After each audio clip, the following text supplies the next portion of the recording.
Well, my experience started as a stupid kid in the middle of South Dakota on a farm, watching black and white TV, watching body counts, knowing that I had an uncle that had been there any number of times, and I suppose cheering for our body counts as a young man would.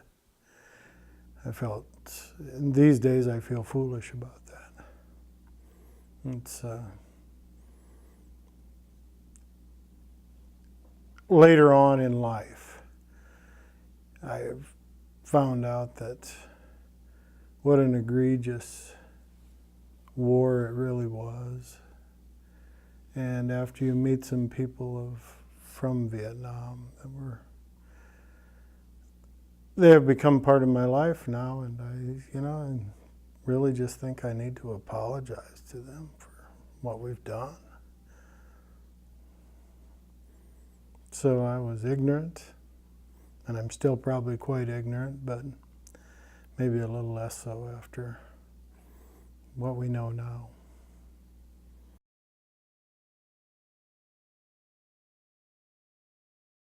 I did one time talk to him about it, and it was basically I asked him why he went so many times, and his short response was, "So you don't have to," or "so you didn't have to."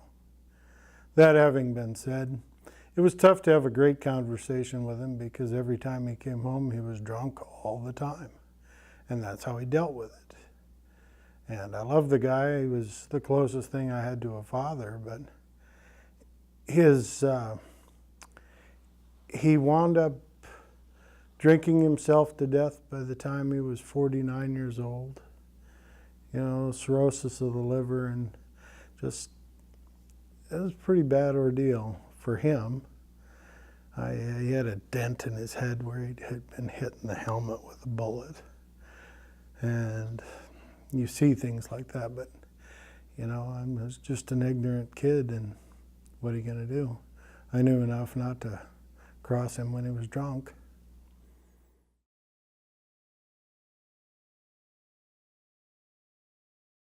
Well, you always have respect for them because they went and did something that I couldn't do, I didn't want to do.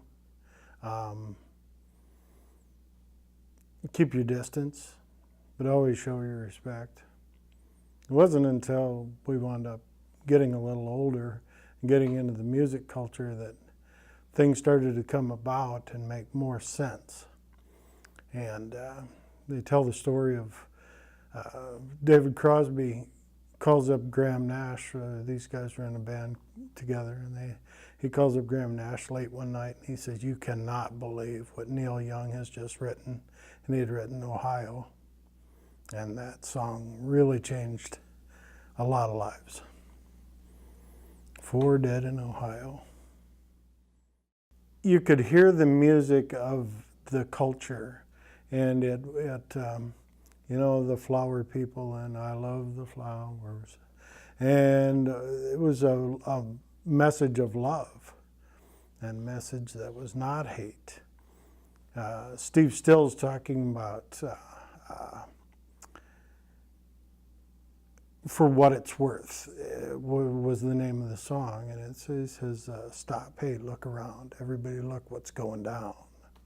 And just kind of open your eyes, find out who your people are, and then maybe, just maybe, not everybody was wrong on this deal. And the people that are in the power, that you supposedly trusted the president, but he was selling us down the road for money. He was selling us down the road for many bodies.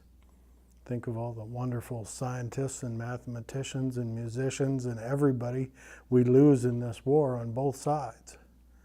It's attrition. And they're culling the gene pool, and it's horrible. They send the kids are 18 years old when they go. Have you talked to any 18-year-olds recently? They just don't have the amalgam of information that the older people do. If you were going to that war when you were 32, you probably had a little more information. It's amazing. And then there was the black side of the music, the dark, the soul music. And they had their own little deal that was hitting, and it wasn't such a small deal, but war was wrong, and due to the economic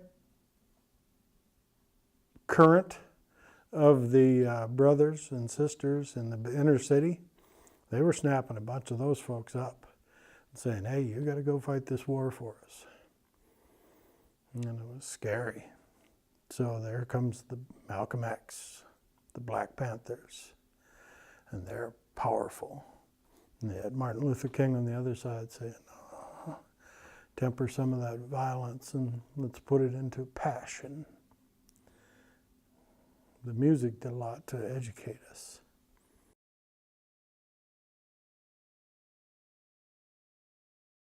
I was an idiot for a long time. You know, you're just a young, dumb kid, and I believed a lot of what everybody told me, and then you start to get a little more information in.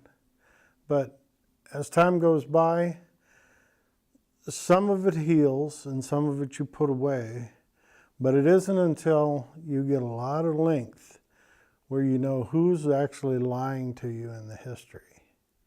And when they quit, you know, we'd look at World War II, and it wasn't until we got a whole bunch of the film from the Germans and the Russians, and you see more circumspect information that gives us a little more. And with the Vietnam War, like they said out there in the film, people weren't wanting to talk about it. It was the drunk uncle. You don't, we're not bringing that up. And I don't know, find out, test your faith.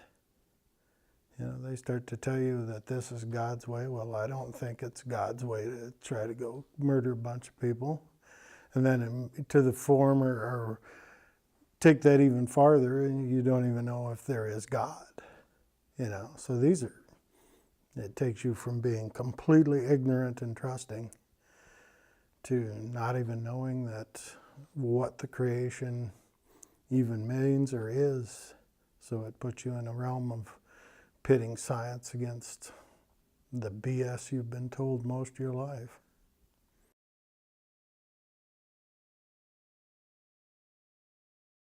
Well, once again, I think it taught us to look into the abyss a little more.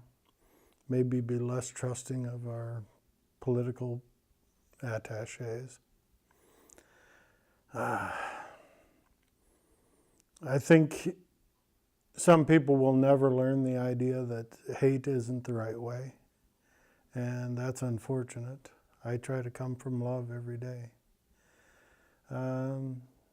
Maybe it teaches us what a human life is worth.